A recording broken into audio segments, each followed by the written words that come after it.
नमस्कार दोस्तों, मैं हूं आपके साथ लक्ष्मी और आज हम बात करेंगे सुप्रीम कोर्ट के उस नए फैसले की जिसने लाखों लोगों और डॉग लवर्स का ध्यान अपनी ओर खींचा है। ये मामला है आपकी गली मोहल्ले और सोसाइटी में घूमने वाले आवारा कुत्तों का।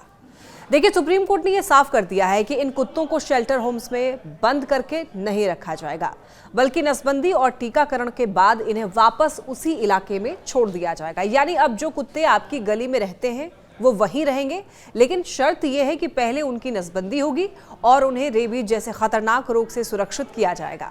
सुप्रीम कोर्ट ने अपने पुराने आदेश में बदलाव करते हुए ये कहा है कि देश भर के सभी केस अब सुप्रीम कोर्ट ही देखेगा। कोई भी हाई कोर्ट इस मुद्दे पर अलग अलग फैसला नहीं देगा। 3 जजों की बेंच ने यह कहा है कि यह आदेश पूरे देश पर लागू होगा, सिर्फ दिल्ली एनसीआर पर नहीं। कोर्ट ने यह भी साफ किया है कि अगर कोई आक्रामक कुत्ता है या उसे रेबीज जैसी बीमारी है तो उसे वापस सड़क पर नहीं छोड़ा जाएगा। अब सबसे बड़ा सवाल इन कुत्तों को खाना खिलाने का क्या होगा। कोर्ट ने इस पर भी साफ दिशा निर्देश दिए हैं। सार्वजनिक जगहों यानी कि सड़क, पार्क या गली में कुत्तों को खाना खिलाने पर पाबंदी रहेगी, लेकिन डॉग लवर्स को राहत देते हुए कोर्ट ने यह कहा है कि इसके लिए अलग से फीडिंग जोन बनाए जाएं। खास तौर पर दिल्ली एनसीआर में एमसीडी को आदेश दिया गया है कि कुत्तों के लिए तय जगह बनाई जाए और वहीं उन्हें खाना दिया जाए।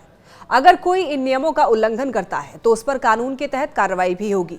सुप्रीम कोर्ट ने यह भी कहा है कि अगर कोई व्यक्ति या फिर एनजीओ इस केस की सुनवाई में शामिल होना चाहता है तो उसे फीस देनी होगी।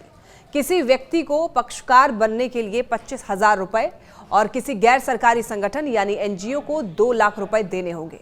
कोर्ट का यह कहना है कि हर कोई अलग अलग कोर्ट में याचिका ना दाखिल करें ताकि इस मामले में एक ही आदेश पूरे देश में लागू हो सके।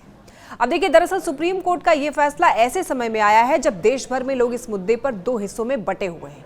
एक तरफ डॉग लवर्स हैं जो चाहते हैं कि इन कुत्तों को ना सताया जाए, वहीं दूसरी तरफ वो लोग हैं जो कि आवारा कुत्तों के काटने और डराने से परेशान हैं।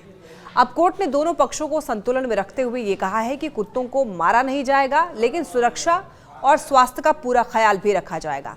तो अब निष्कर्ष साफ है, आपकी गली मोहल्ले के कुत्ते वहीं रहेंगे, लेकिन नसबंदी और टीकाकरण के बाद उन्हें शेल्टर होम नहीं भेजा जाएगा। वहीं खाना खिलाने के लिए भी अब नियम तय होंगे। अब ये फैसला एक तरह से डॉग लवर्स के लिए राहत है, लेकिन साथ ही उन लोगों की सुरक्षा सुनिश्चित करता है जो कि आवारा कुत्तों से परेशान रहते हैं।